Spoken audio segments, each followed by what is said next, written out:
Tengan todos muy buenos días, muy buenos días.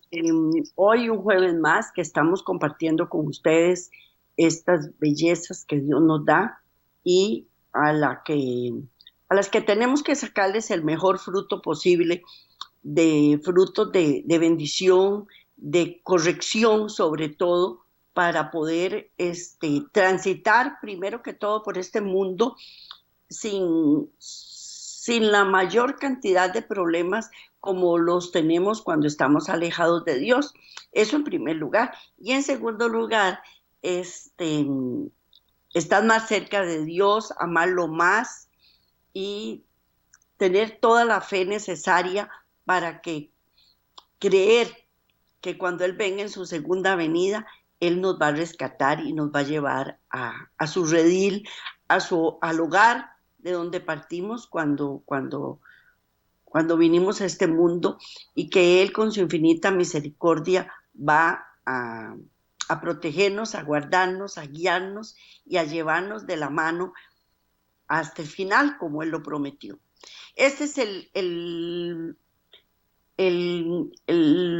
meollo del asunto, de por qué nosotros llevamos hasta ustedes este mensaje. Para tener un mejor conocimiento, para ampliar nuestras fronteras hacia el más allá y saber que estamos libres de perdernos y poder amar a Dios sobre todas las cosas, porque Él es el que hace posible que todo suceda. Bueno, hoy vamos a ver 1000 errores valen más que una verdad. Siempre dentro del misterio de la profecía, que estamos a 2 temas de terminarlo, pero que ha sido de gran enseñanza para nosotros, y gracias a Radio Costa Rica, al YouTube, Laicos en Acción, que podemos llegar hasta donde usted está y podamos nosotros compartir con ustedes todas estas valiosas enseñanzas.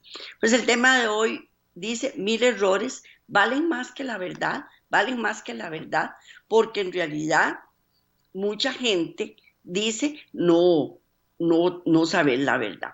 Y en Radio Costa Rica y en YouTube tenemos gran cantidad de programas que son de mucha ayuda para todos y cada uno de nosotros, para poder vivir, como les dije, por el momento, si no morimos o si no regresa el Señor, por lo menos tener una vida mejor. Bueno, antes vamos a orar, así es que espero que ore conmigo para que podamos pedirle ayuda al Espíritu Santo, que es el que nos está ayudando para que nos lleve a dilucidar, a creer y a entender todo lo que vamos a ver el día de hoy. Incline su rostro donde quiera que esté. Padre eterno, te damos gracias, Padre, por todas las bendiciones, por toda tu gentileza, tu delicadeza, por la oportunidad que nos das de ser cada día mejor, de ayudarnos, de comprendernos, de escogernos también y a tu amantísimo Hijo Jesucristo, que murió por nosotros en la cruz del Calvario, que es nuestro Redentor, nuestro Criador, a quien nosotros tenemos que estar sumamente agradecidos por todas sus bondades, por su misericordia, por su infinito amor hacia nosotros, aunque no lo merezcamos. Perdona todos nuestros pecados y ayúdanos a ser cada día mejor. Te lo pedimos en el nombre de Cristo Jesús. Amén. Bueno, vamos a ver si 1000 errores valen más que una verdad. Como les dije, siempre dentro del misterio de la profecía. El libro de Apocalipsis describe dos sistemas religiosos. Describe dos sistemas religiosos. Nos presenta una de dos opciones para que nosotros elijamos. Y nos deja claros que no hay término medio. No hay término medio. Contiene un fuerte atractivo para hombres y mujeres en los últimos días de la historia de la tierra. Y es un llamado urgente al compromiso. Ese llamado se resume en el simbolismo de las dos mujeres de Apocalipsis. Y vamos a leer Jeremías 6:2. Jeremías 6:2. Vamos a leerlo. Uy, espérese un momentito, por favor. La cita, Jeremías 6:2, que dice así: destruirá a la bella y delicada hija de Sión. Destruirá a la bella y delicada hija de Sión. Eso lo encontramos en Apocalipsis de 6:2. Jeremías 6:2, perdón. Hay una mujer vestida de sol y a lo largo del libro de Apocalipsis, una mujer pura simboliza a la novia de Jesús, a la novia de Jesús. Y en Jeremías 6:2, el profeta compara al pueblo de Dios con la bella y delicada hija de Sión. Entonces, ¿qué es? ¿Que Dios tuvo dos esposas, una buena y una mala? No. Esto representa a la humanidad. Representa a la humanidad, en donde yo puedo decidir si quiero ser una delicada hija de Sión o quiero ser parte de la mujer que se describe en el Apocalipsis. Primero vamos a describir a la hija de Sión. La hija de Sión es una frase que describe al pueblo de Dios.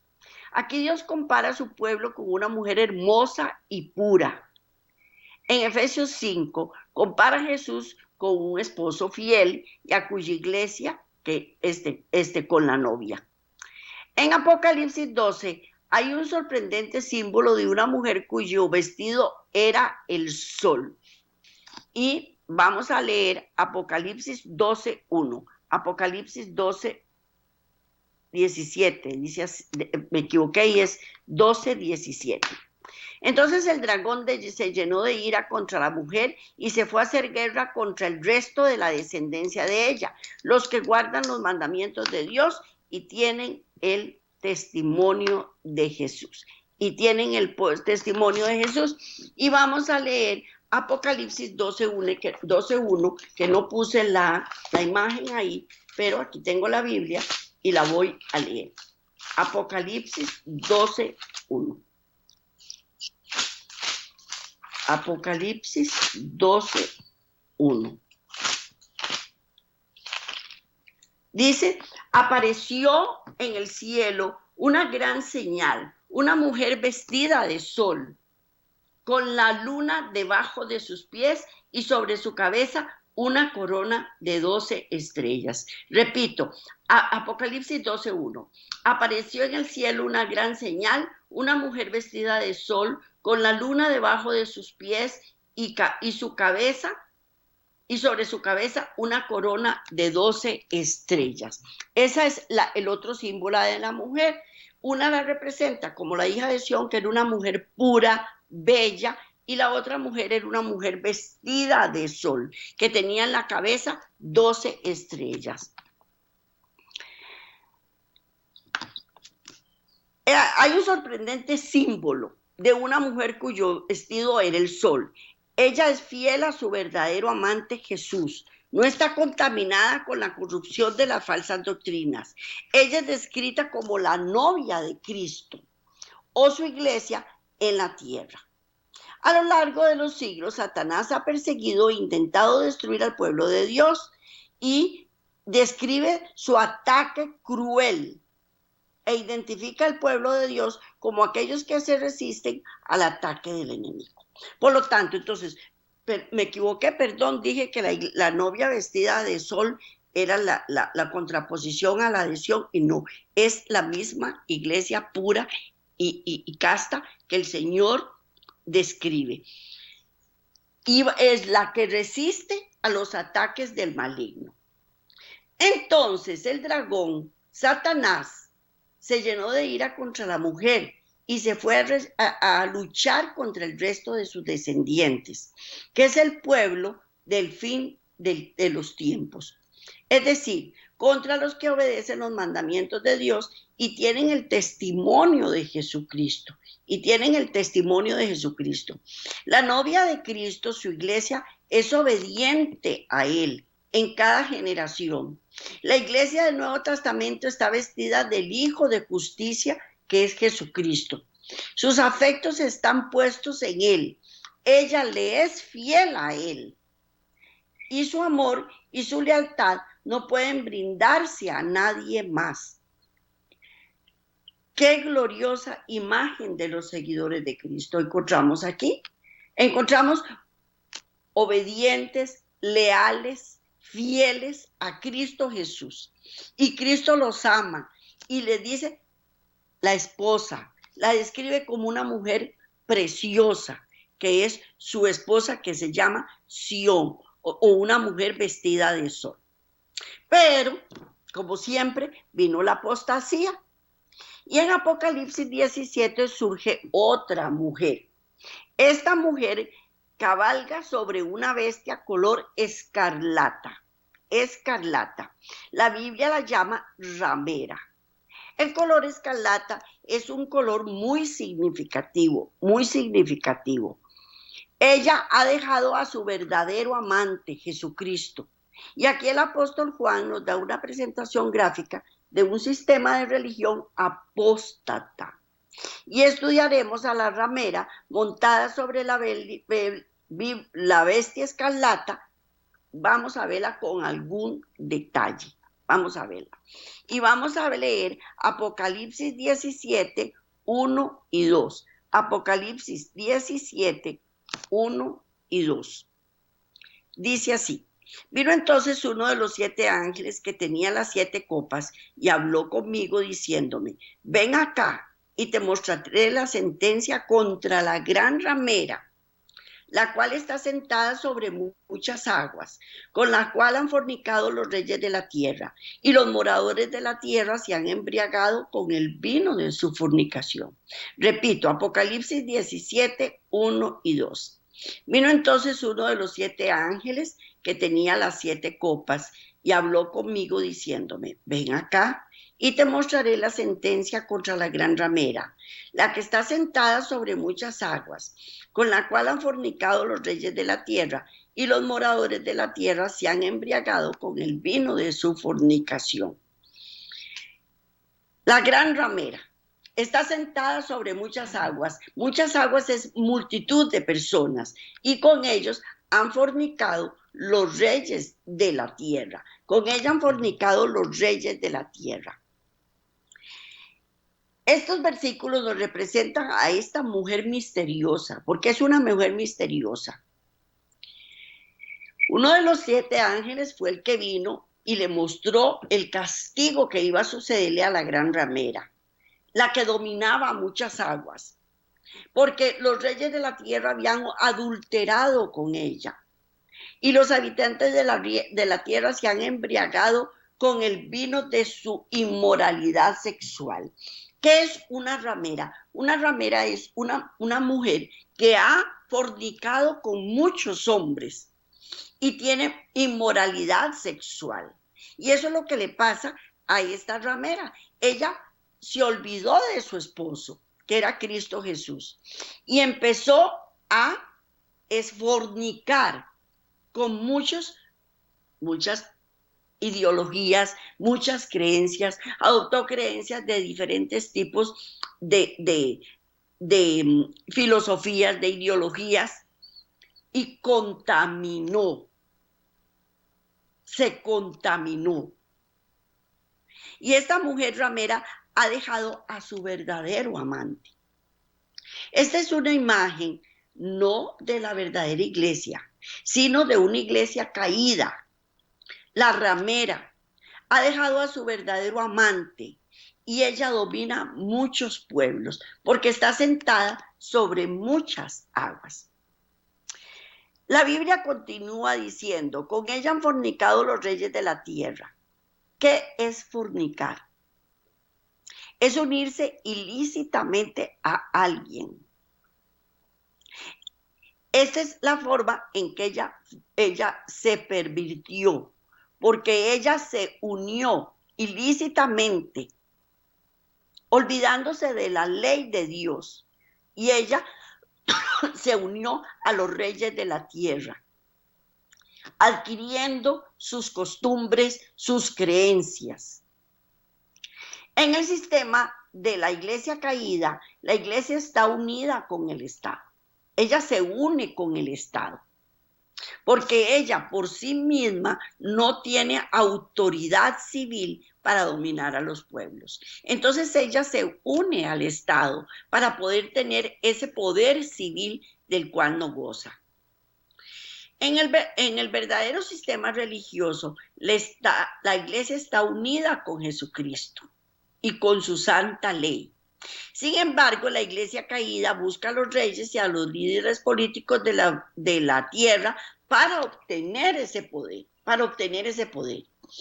Y cuando la iglesia deja a su verdadero amante, Jesucristo, tiene que buscar el poder en una fuente secular, porque ya Cristo no le va a dar poder. Cristo no le puede dar el poder, porque ella fornicó, porque ella se apartó, porque ella se prostituyó. Entonces, ese poder no lo va a encontrar en Jesucristo, mientras que la iglesia verdadera sí va a obtener ese poder de Jesucristo. Entonces, la gran ramera tiene que buscar poder entre las autoridades estatales. Y vamos a leer Apocalipsis 17:3. Apocalipsis 17:3. Apocalipsis 17:3, espérese para ver. Bueno, vamos a leer. No lo puse tampoco. Bueno, Apocalipsis 17:3. Dice así. Y me llevó en el espíritu al desierto y vi a una mujer sentada sobre una bestia escarlata, llena de nombres de blasfemias, que tenía 7 cabezas y 10 cuernos. Repito, y me llevó en el espíritu al desierto y vi una mujer sentada sobre una bestia escarlata, llena de nombres de blasfemias, y que tenía 7 cabezas y 10 cuernos. Bueno, la Biblia nos dice que los habitantes de la tierra se han embriagado con el vino de su inmoralidad sexual. La iglesia caída, la mujer vestida de púrpura y escarlata, se sienta sobre una bestia escarlata. La iglesia caída obtiene su poder del Estado, pero también influye en el Estado para que apoye sus falsedades. Ella recurre al Estado y se aprovecha de él, influye en él también. Y le llena la cabeza, por decirlo así, de una gran cantidad de mentiras para que el Estado acepte lo que ella dice. Millones viven del vino de Babilonia y son engañados. La Biblia las describe de esta manera. Después el ángel me llevó en espíritu al desierto y vi a la mujer sentada sobre la bestia escarlata que tenía 7 cabezas y 10 cuernos y estaba llena de nombres blasfemos. La mujer ramera de Apocalipsis 17 representa un falso sistema religioso. Ahora también tenemos que recordar que en la Biblia una bestia representa a un rey o un reino. La mujer está montada sobre esta bestia que representa un rey o un reino. Entonces, ¿quién domina a quién? ¿La mujer domina a la bestia, la guía para donde ella quiere, o la bestia la lleva a donde ella quiere? O las dos cosas, o las dos cosas. Entonces, por eso es que se amalgaman, se unen las dos para hacer lo que la otra dice. La ramera se une a la bestia para que haga lo que ella dice y la bestia consigue lo que ella quería. Entonces, es la mujer quien está sentada detrás del poder del Estado. Ella obtiene poder del Estado, pero también influye en el Estado. Es un símbolo tan poderoso de una unión ilícita entre iglesia y Estado. La mujer representa a la iglesia apóstata junto con el Estado o los poderes políticos. Cuando una nación da la espalda a los principios del reino de Dios, se vuelve bestial. Cuando la iglesia deja a su verdadero amante y busca el poder y el apoyo del Estado, compromete los principios bíblicos y se convierte en ramera. Y vamos a leer Apocalipsis 17:4. No sé qué me pasó, pero no los puse. 17:4, no importa, aquí está la Biblia.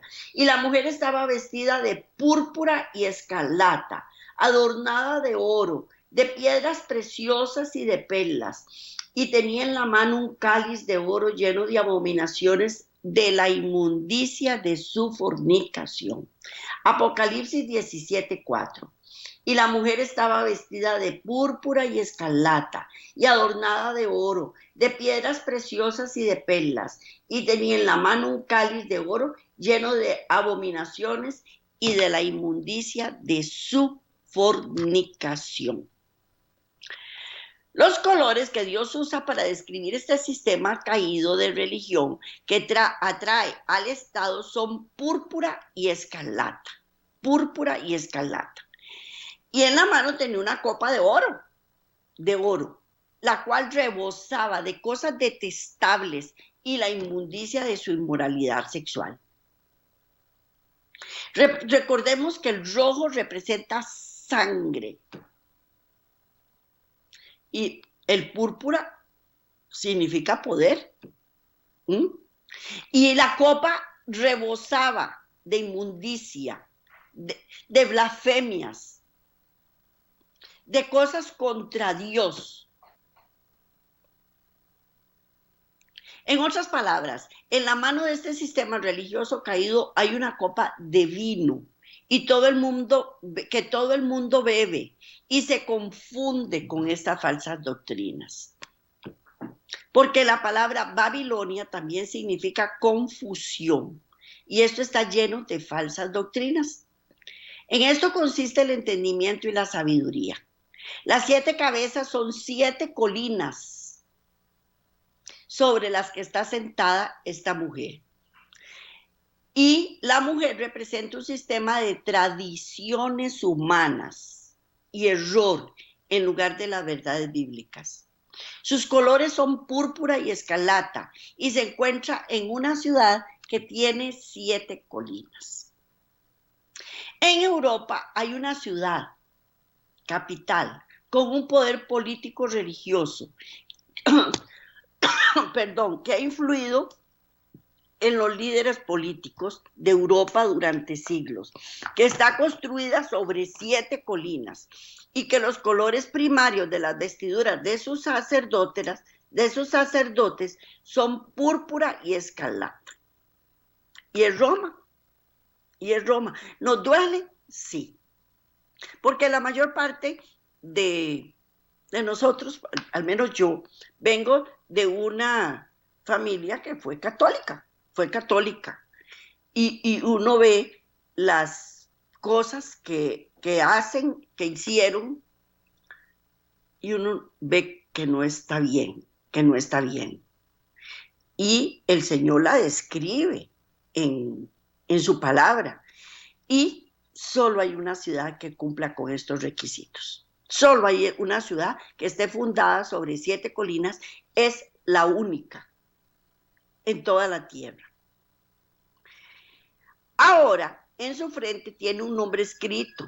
El misterio es Babilonia la Grande, la madre de las rameras y de las abominaciones de la tierra.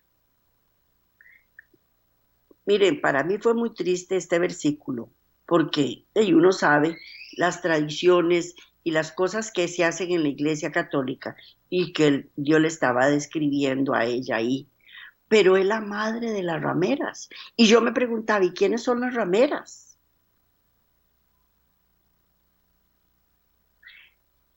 Vamos a leer Apocalipsis 17:5. 17:5.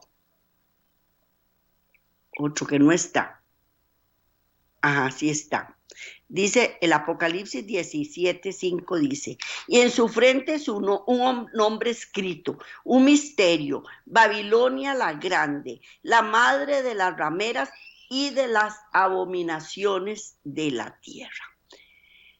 ¿Por qué nosotros les traemos estas citas bíblicas? Para que ustedes vean, para que ustedes busquen, para que ustedes escudriñen las escrituras y se den cuenta que nosotros no estemos inventando.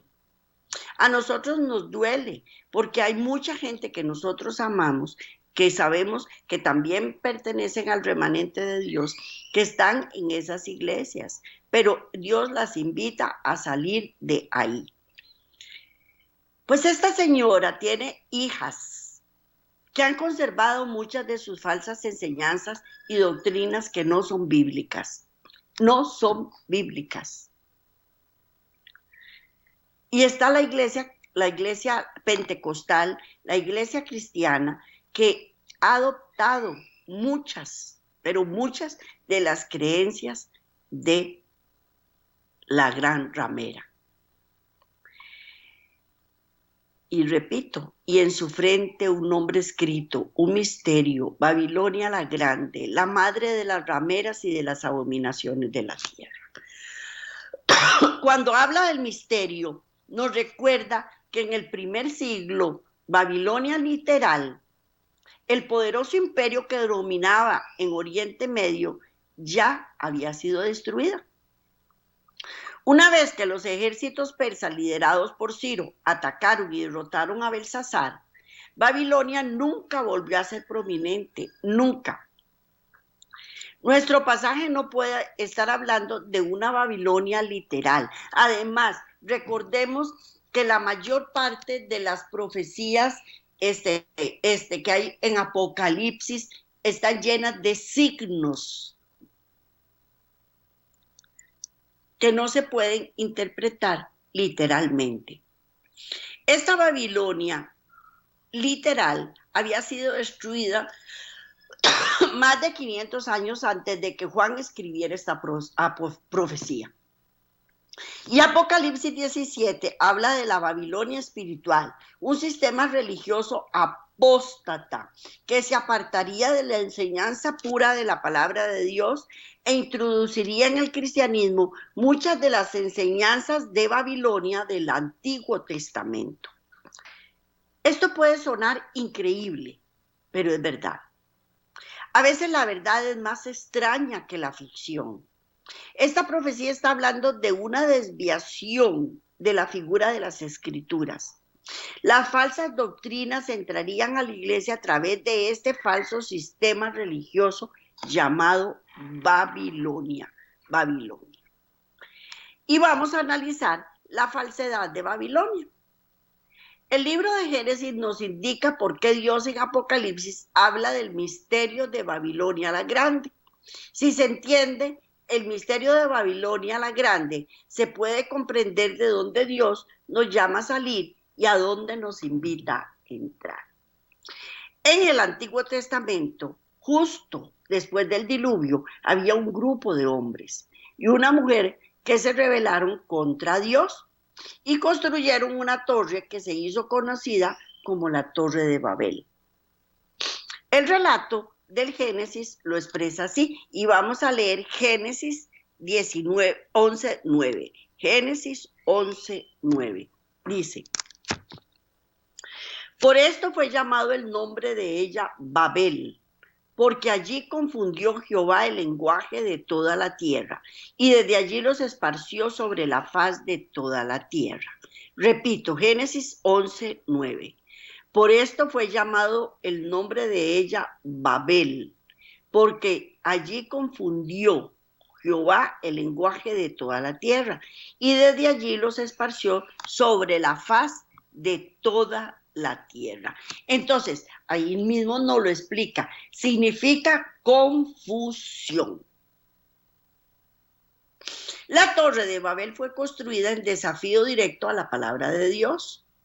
Sus constructores no aceptaron la palabra de Dios de que el mundo nunca sería destruido por una inundación. Tan faltos de fe, negándose a escuchar lo que Dios había dicho, se rebelaron y comenzaron a construir esta torre. Pasaron de la promesa de la protección de Dios a un plan humano para protegerse. Dios prometió que nunca más iba a inundar la tierra y ellos no le creyeron. Entonces, falsedad, falsas doctrinas, confusión es no creerle a Dios. Y si Él dijo que nos iba a proteger hasta el fin, Él nos va a proteger hasta el fin. Él nos va a proteger hasta el fin. ¿A quiénes? A los que le amamos, a los que lo creemos, a los que le seguimos. Entonces, esta Babilonia tiene valores confusos. Porque ella no sabe, como no cree en Dios, ella cree en su propio medio. Y nosotros no sabemos hacer las cosas como Dios las hace. Fue en este punto que Dios confundió su idioma. La ciudad de Babilonia fue construida en el sitio de la Torre de Babel. Cuando se piensa en Babilonia, se piensa en confusión. Entonces, en el mundo religioso, cuando la religión se confunde y empieza a enseñar vanas doctrinas, doctrinas de hombres, estás confundida. Cuando se distorsiona la verdad y cuando las opiniones humanas se elevan por encima de la palabra de Dios, se convierten en Babilonia, en confusión. Enseña las ideas de la humanidad, enseña la tradición de la humanidad. Y cuando una iglesia enseña confusión, pierde poder. Porque Dios está por encima de todas las tradiciones humanas. Ya se nos acerca la Semana Santa y nosotros vamos a ver un montón de tradiciones humanas en funcionamiento. Y eso es confusión, porque la Biblia no nos enseña que tenemos que hacer eso. Pero cuando una iglesia predica claramente la verdad de Dios, no está enseñando confusión, está proclamando la verdad. Y existe una gran diferencia entre proclamar la verdad y enseñar la confusión. En el libro de Daniel, que es un libro de acompañamiento para Apocalipsis, al describir la actitud fundamental de la filosofía babilónica, el profeta registra la arrogancia del rey al expresar estas palabras, que las encontramos en Daniel 4:30. En Daniel 4:30. Y habló el rey y dijo: ¿no es esta la gran Babilonia que yo edifiqué para casa real con la fuerza de mi poder y la gloria de mi majestad? Habló el rey y dijo, el rey Nabucodonosor: ¿no es esta la gran Babilonia que yo edifiqué para casa real con la fuerza de mi poder y la gloria de su majestad? Y la gloria de su majestad. La Gran Babilonia fue construida como una capital del reino. Y el rey Nabucodonosor dijo, la construí con mi poder, yo fui la que la hice y para mi propia honra. Ahí le estamos quitando a Dios, cuando nosotros hablamos así, es mía, yo la construí para mí. Yo la hice con mi propio esfuerzo. Le estamos quitando poder y autoridad a Dios, porque Él es el que nos da todo lo que nosotros necesitamos para tener las cosas que tenemos. Babilonia espiritual representa una religión basada en las enseñanzas humanas, establecida en ideas humanas y respaldada por las tradiciones humanas. Hay una forma de religión hecha por humanos, que está construida por brillantes líderes religiosos humanos, que se oponen al poder del evangelio y a la iglesia que Jesús construyó. Vamos a leer ahorita Mateo 16, 18. Mateo 16, 18, que dice así: y yo también te digo que tú eres Pedro, y sobre esta roca edificaré mi iglesia, y las puertas del Hades no prevalecerán contra ella. Repito, Mateo 16, 18. Yo también te digo que tú eres Pedro, ¿verdad? No se confundan, Pedro es Pedro. Y sobre esta roca, dije Jesús, que es Él, yo edificaré mi iglesia. ¿De quién es la iglesia? ¿De Pedro? No, la iglesia le pertenece a Jesús, a Cristo. Y Él lo dijo, y sobre esta roca edificaré mi iglesia, y las puertas del Hades no prevalecerán contra ella. Hay dos sistemas de religión, uno que es hecho por el hombre y el otro es hecho por Dios. Las opiniones que afirman que toda religión es hecha por el hombre y que no se debe seguir a las iglesias organizadas contradice abiertamente la clara declaración de Jesús. ¿Cuál es la declaración? Sobre esta roca edificaré mi iglesia, y las puertas del reino y de la muerte no prevalecerán contra ella. Esta iglesia tiene una base sólida, que Jesucristo. No es Pedro, no es Pedro. Pedro tiene muchísimos méritos, pero no es el dueño de la iglesia, es Jesucristo. Y esta iglesia está construida sobre la verdad de la palabra de Dios y guiada por la autoridad de las Escrituras. Por el contrario, Babilonia es un sistema religioso hecho por el hombre. Jesús nos está llamando a salir de este sistema. Y vamos a leer Colosenses 1:18. Colosenses 1:18, que dice así: y Él es la cabeza. ¿Quién es la cabeza? Cristo. Es la cabeza del cuerpo, que es la iglesia. Él, que es el principio, el primogénito entre los muertos, para que en todo tenga la preeminencia.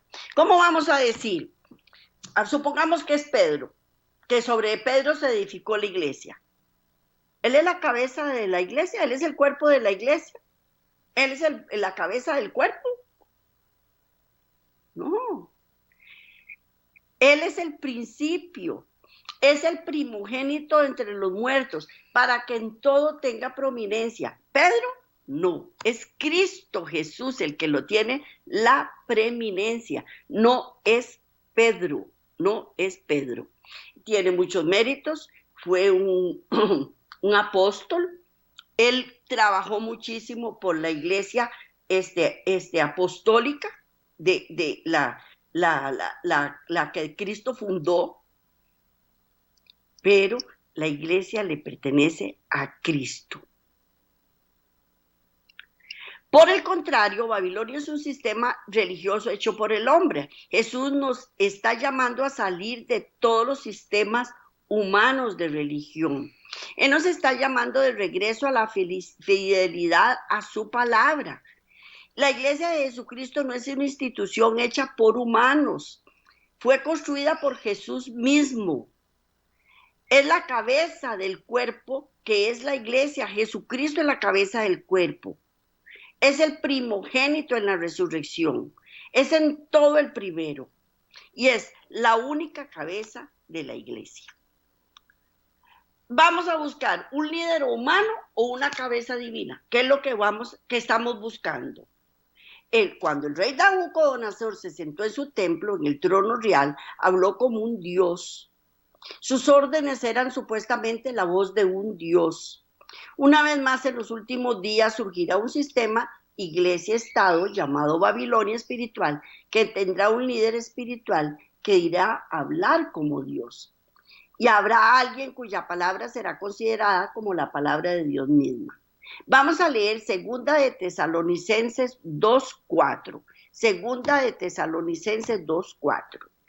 Dice, el cual se opone y se levanta contra todo lo que se llama Dios y es objeto de culto, tanto que se sienta en el templo de Dios como Dios, haciéndose pasar por Dios.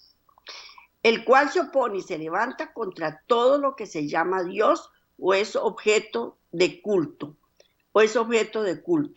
tanto que se siente en el templo de Dios como Dios, haciéndose pasar por Dios. El líder espiritual de Babilonia afirmaría que su palabra tiene la autoridad del mismísimo Dios del cielo. La primera característica que identifica a la Babilonia espiritual es que tiene una cabeza terrenal que pretende hablar por Dios y en lugar de Dios. Nunca entenderemos el impacto de Apocalipsis 17:5 y las palabras cuando dice Babilonia la grande, a menos que comprendamos la Babilonia del Antiguo Testamento. Babilonia fue el centro de idolatría, fue el centro de adoración de imágenes, pero Cristo nos invita a ir directamente a Él. No necesitamos ir a Él por medio de imágenes. Las imágenes limitan la capacidad del Espíritu Santo para imprimir en nuestra mente las cosas de la eternidad. A menudo que reciben la santidad y el homenaje que solo le pertenece a Cristo Jesús. No necesitamos ir a Jesús por medio de la imagen de un santo. Jesús es nuestro intercesor, Él es nuestro sacerdote. Vamos a leer Éxodo 20 del 4 al 5. Éxodo 20 del 4 al 5. No te harás imagen ni ninguna semejanza de lo que está arriba en el cielo, ni abajo en la tierra, ni en las aguas debajo de la tierra. No te inclinarás a ellas, ni las honrarás, porque yo soy Jehová tu Dios, fuerte, celoso, que visito la maldad de los padres sobre los hijos hasta la tercera y cuarta generación de los que me aborrecen. No te harás imagen ni ninguna semejanza de lo que esté arriba en el cielo, ni abajo en la tierra, ni en las aguas debajo de la tierra. No te inclinarás a ellas, ni las honrarás, porque yo soy Jehová tu Dios, fuerte, celoso, que visito la maldad de los padres sobre los hijos hasta la tercera y cuarta generación de los que me aborrecen. Nuestro Redentor nos invita a adorarlo solamente a Él, no por medio de imagen de madera o por medio de una talla de piedra. Pero Babilonia usó imágenes prolíficamente en el servicio de adoración y muchas de esas imágenes se abrieron paso desde el paganismo hasta Roma para terminar en la iglesia cristiana. Estas imágenes consideradas sagradas hoy, muchas representan a los llamados santos, quienes supuestamente interceden por nosotros ante Dios. La Biblia dice que hay solo un mediador entre Dios y los seres humanos, Jesucristo nuestro Señor, y no hay salvación en ningún otro, en ningún santo, en ninguna imagen. Trágicamente, millones de cristianos reverencian estas imágenes como objeto de adoración, pero es uno de los engaños de Satanás para nublar la mente respecto a la verdad de la palabra de Dios. Otra de las enseñanzas de Babilonia es la inmortalidad del alma. Babilonia en el Antiguo Testamento fue el centro de falsas enseñanzas sobre la muerte. Era el centro de la doctrina de la inmortalidad del alma. La idea de que cuando mueres hay un alma inmortal que sigue existiendo eternamente no proviene del cristianismo. Ahora este es uno de los textos más increíbles de la Biblia que muestra lo que puede suceder cuando el pueblo de Dios se aparta de las claras enseñanzas de la palabra. Y vamos a leer Ezequiel 8, del 13 al 14. Ezequiel 8, del 13 y al 14. Dice, me dijo después, vuélvete aún y verás abominación mayores que estos. Y me llevó a la entrada de la puerta de la casa de Jehová, que está al norte, y aquí mujeres que estaban sentadas endechando a Tamuz. Vamos a ver quién es Tamuz. Tamuz era un ídolo que ellas tenían. ¿Y qué es endechar? Llorar por la muerte de Tamuz, porque él había llorado. Pero ¿quién era el Tamuz? Era un dios, el dios de la fertilidad. Y los babilonios creían que cuando el invierno oscurecía el cielo y las noches eran largas, Tamuz había muerto. Pero en la imagen habría una resurrección. Algunos de entre los judíos del pueblo de Dios aceptaron esta falsa idea de Babilonia, directamente del paganismo. Por eso Ezequiel describe que ellos adoraban a Tamuz. ¿Estaban adorando a quién? A los muertos, a los muertos. Cuando nos centramos en los muertos, estamos adorando a Tamuz. Esta falsa idea de que los muertos viven y el alma es inmortal se introdujo imperceptiblemente en el pueblo de Dios del Antiguo Testamento a través del paganismo. Y esto que es lo que Dios nos dice sobre la muerte. Vamos a ver qué nos dice Dios sobre la muerte y vamos a leer Eclesiastés 9:5. Eclesiastés 9:5. Dice, porque los que viven saben que han de morir, pero los muertos nada saben, ni tienen más paga, porque su memoria es puesta en el olvido. Porque los muertos saben que han de morir, pero los muertos nada saben, ni tienen más paga, porque su memoria fue puesta en olvido. Así es que cuando vienen y le dicen a usted, es que el fulanito de tal que se murió, ¿se acuerda? Su tío, su papá, su primo, su novio, su esposo, su hijo. Manda a decir que se acuerda que el anillo que usted perdió está en tal lado. Ellos ni se acuerdan de que ese anillo se había perdido. Entonces, ¿quién es el que le está mandando esa información? Que sí sabe dónde está el anillo. El Satanás. Y uno sale corriendo a buscarlo y lo encontró, porque él confunde la mentira con la verdad. Entonces ya uno empieza a creer en los muertos. O un día estos estaba hablando con una señora y me dijo, es que le estoy orando a la fulanita que se murió para que me ayude con esta situación. Los muertos nada saben, su mente fue puesta en el olvido. Ahora, ¿a quién le tengo que creer? ¿A Satanás o le tengo que creer a Dios? Dios me dice que ellos no saben nada y Satanás me dice que sí saben. ¿A quién le creo? Yo soy la que decido. Porque los vivos saben que han de morir, pero los muertos nada saben. La doctrina del alma inmortal no es bíblica. Toda esta idea del alma inmortal proviene del paganismo, de Tamuz. En otros programas nosotros hemos dado charlas, prédicas sobre quién es Tamuz. Los invito a que lo busquen. Esta doctrina se puede rastrear a través del cristianismo, un cristianismo corrupto, un judaísmo pervertido, una filosofía pagana, una idolatría supersticiosa para llegar al gran instigador del mal en el jardín del Edén. Los protestantes lo tomaron prestada de los católicos de los fariseos la tomaron de los paganos y los paganos de la antigua serpiente. quien primero predicó la doctrina en medio de la preciosa floresta del paraíso, a una audiencia muy dispuesta a escuchar y prestar atención a esta teología nueva y fascinante. Ciertamente no morirás. ¿Qué le dijo Satanás a Eva en el jardín del Edén? No es cierto, no van a morir. Él dijo a Eva, eres inmortal. Y todavía se sigue creyendo en la inmortalidad del alma. Han pasado 6.000 años y todavía se sigue creyendo en la inmortalidad del alma. En las mentiras que Satanás le dijo a Eva en el huerto de Edén. La inmortalidad del alma, de adorar a los muertos, de inclinarse ante imágenes que supuestamente representan a los muertos. Esa idea de la inmortalidad del alma dio paso a la doctrina pagana que de traer ofrendas por los muertos. Dios pasó a la doctrina cristiana de los santos, que se supone que se cienden sobre nosotros con el deseo de comunicarse por nosotros. Dios no acepta esa doctrina, de que los muertos se comuniquen con nosotros.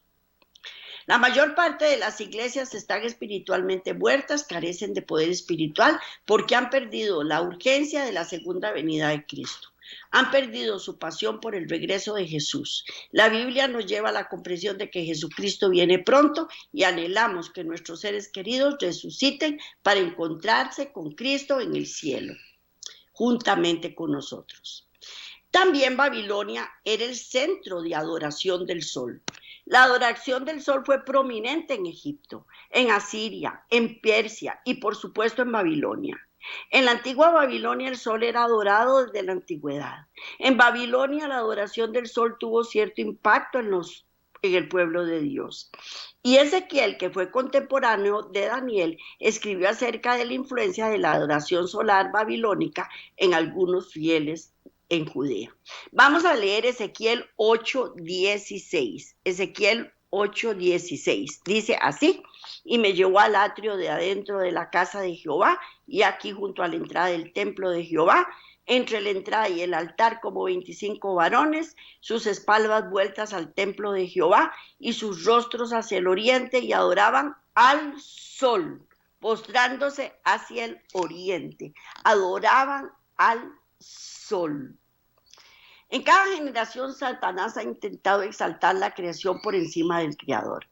En Apocalipsis 17, Juan describe una época en la que los principios de Babilonia entrarían en una era de compromiso en la iglesia cristiana. Roma tomó medida para que festividades cristianas y paganas se unieran, logrando que cristianismo y paganismo se dieran la mano.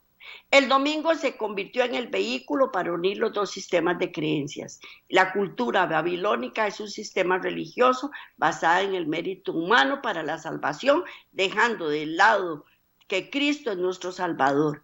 Las imágenes que se adoran como representación de lo divino, las falsas enseñanzas sobre la muerte y la inmortalidad, y la adopción del domingo en lugar del sábado bíblico. Y vamos a leer Ezequiel, espere para ver, 20:12. No lo puse, pero bueno. Dice también: les di mis sábados como una señal entre ellos y yo.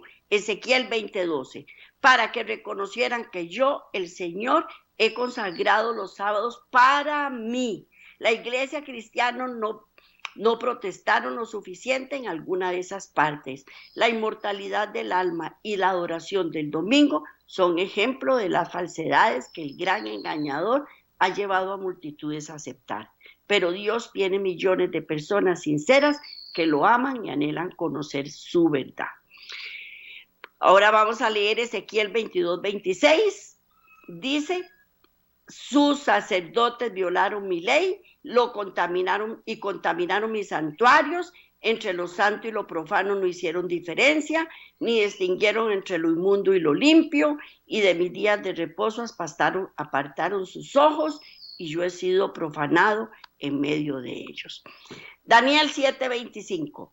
Y hablará palabras contra el Altísimo, y los santos del Altísimo quebrantará, y pensará en cambiar los tiempos y la ley, y serán entregados en su mano hasta tiempo tiempos y la mitad de un tiempo. Y Juan 17:17 dice, santifícalos en tu verdad, tu palabra es verdad. Los sacerdotes violaron la ley, no hacen distinción entre lo profano y lo sagrado, pero la palabra de Dios dice, nos santifícalos en tu verdad, tu palabra es verdad. Y Juan 3:4 nos dice, salgan de ella, pueblo mío, para que no sean cómplices de sus pecados ni alcancen ninguna de sus plagas. Pecado es la transgresión de la ley, es quebrantar los mandamientos de Dios. Y Apocalipsis 18:12 dice, ha caído la gran Babilonia, la madre de las rameras, porque va a llegar el momento en que va a creer. Entonces, nosotros aquí vemos la diferencia entre lo santo y lo profano, entre lo bueno y lo malo, entre la palabra de Dios y la palabra del hombre. Entonces, miles de errores, yo le pregunto, ¿valen más que una verdad? No, hay que estudiar la verdad, pero hay que esforzarse, hay que ser valiente. Y hay que oponerse a muchas personas que van a querer traerle a uno estas cosas de Dios al suelo. Pero Dios te dice, esfuérzate y sé valiente. Esta es la palabra de hoy. Me alegro mucho de habérselas presentado. Que el Señor nos protege y nos guarde y nos guíe y que tengan una semana excelente, llena de bendiciones.